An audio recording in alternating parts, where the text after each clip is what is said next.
You wake before sunrise. The harbor is already moving. Sailors are shouting in languages you do not understand. Merchants are arguing over weights and prices.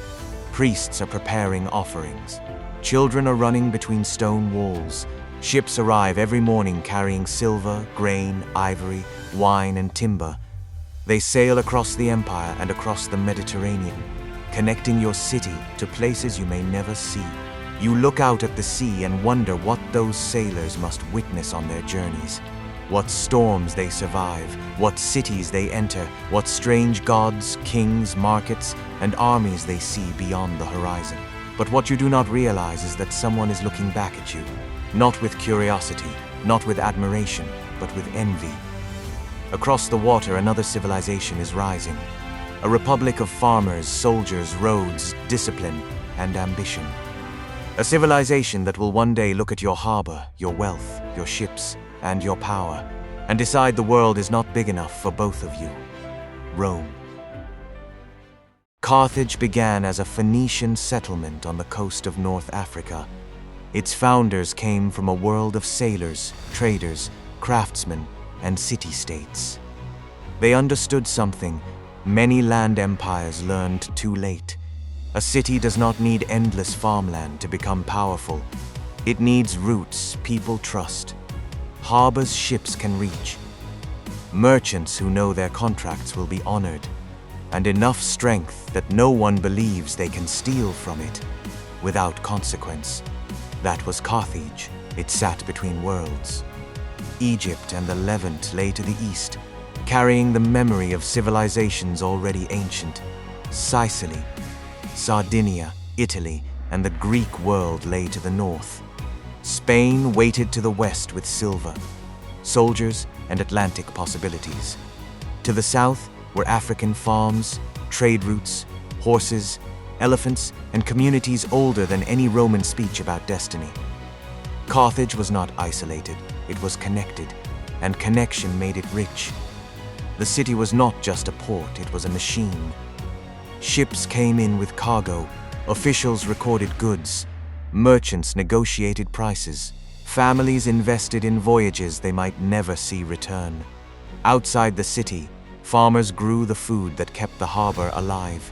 Inside the city, scribes, sailors, priests, craftsmen, merchants, and commanders turned movement into power. Ancient writers described two harbors at Carthage. One served trade, the other served war. That detail matters because Carthage did not separate wealth from defense.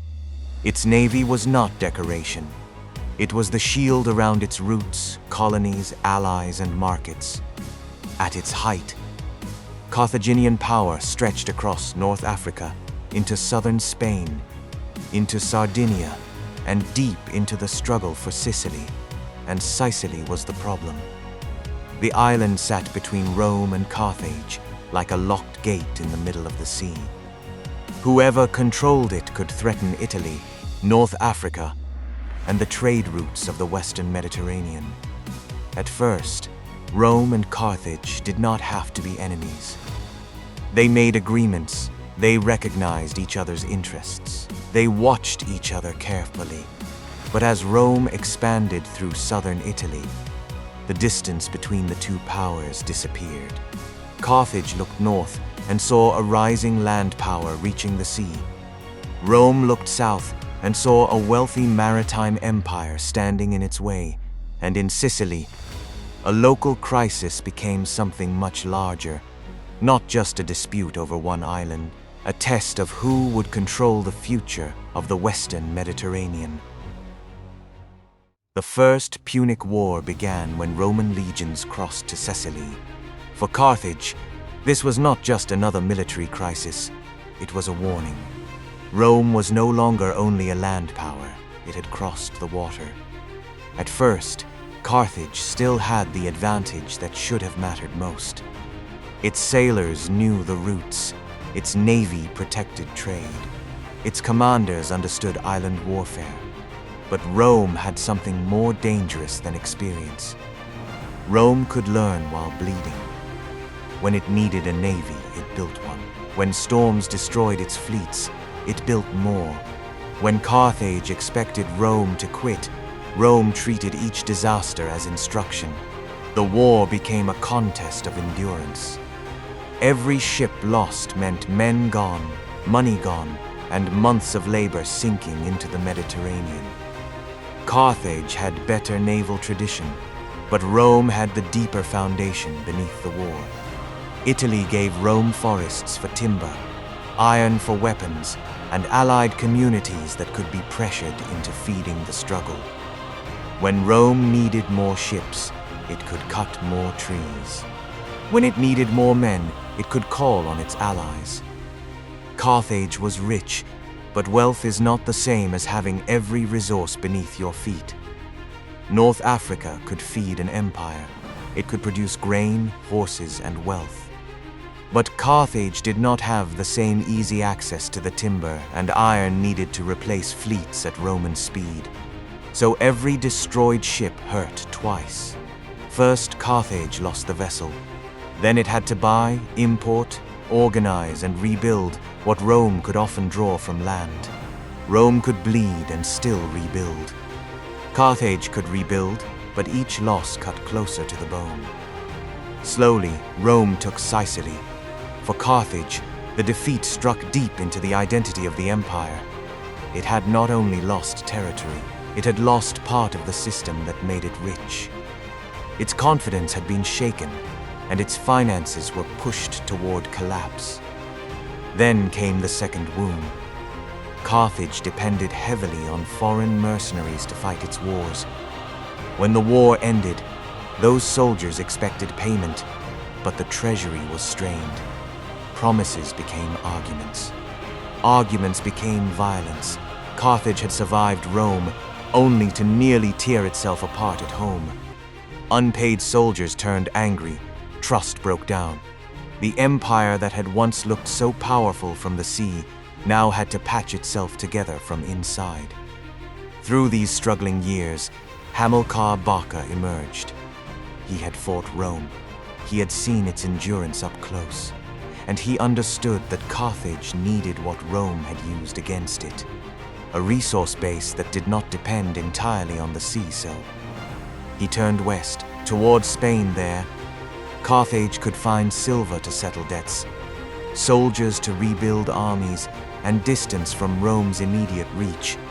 Slowly, a new Carthaginian power base rose in the west. But Hamilcar was not rebuilding only for money. He was rebuilding for the next war, and watching from the shadows was his son, Hannibal. Rome may have won the first war, but it had not ended the rivalry. It had helped create the man who would bring the fight back to Italy. And when Hannibal was ready, he would not come by sea. He would march across the Alps. By the time Hannibal became a commander, Carthage had rebuilt much of its strength in Spain. Rome noticed every mine, every soldier, every alliance made the Romans wonder whether Carthage was becoming dangerous again. Then the crisis came at Saguntum, a city near modern Valencia that was allied with Rome. Hannibal attacked and captured it. Rome demanded that he be handed over. Carthage refused. War had officially returned, but Hannibal did not wait for Rome to choose the battlefield. He marched north out of Spain, pulling his army through hostile lands, river crossings, tribal attacks, hunger, and exhaustion. His road carried him into southern Gaul and finally to the foot of the Alps. To the Romans, the plan must have sounded insane. They believed the mountains would destroy him before they ever had to. They were wrong. The Alps did take their price. Men died in the cold. Animals collapsed on narrow paths. Supplies disappeared into snow, rock, and panic. The mountains broke off a piece of Hannibal's army before Rome ever touched it. But when he emerged into Italy, the shock was enormous. War elephants, African cavalry, foreign soldiers, an enemy army moving through Roman lands.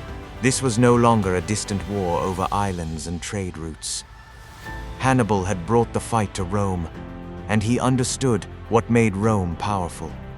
Not just the city itself, but the alliances wrapped around it. Northern Italian communities, colonies, defeated peoples, and local leaders were tied to Rome by treaty, fear, advantage, and force. If those alliances broke, Rome's power would shrink from the outside inward. So Hannibal did not march through Italy only to win battles. He marched to make Rome look weak. At Trebia, Rome was drawn into disaster. At Lake Trasimene, a Roman army was trapped and destroyed. Again and again, Hannibal used Italy better than the Roman generals did. He turned rivers, forests, hills, and lakes into weapons. He made Roman confidence dangerous. He made Roman aggression predictable. Then came Cannae. Rome gathered an army large enough to crush him by force.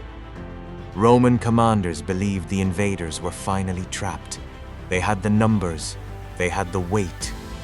They had the confidence of a state that still believed size could solve the problem.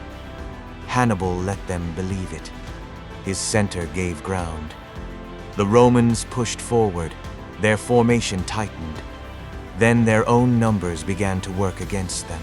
Hannibal's forces curved around the sides. His cavalry struck from the rear.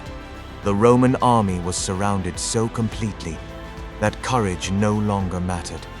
There was almost nowhere to run. Cannae became one of the most devastating defeats Rome ever suffered. The rivers ran red. Fear spread through the Roman Senate. Rome was only days away. Families waited for names that would never be called. For the first time, the future of the Republic felt uncertain. But Hannibal had his own problems. His army had been depleted by years of marching and fighting. His men were exhausted.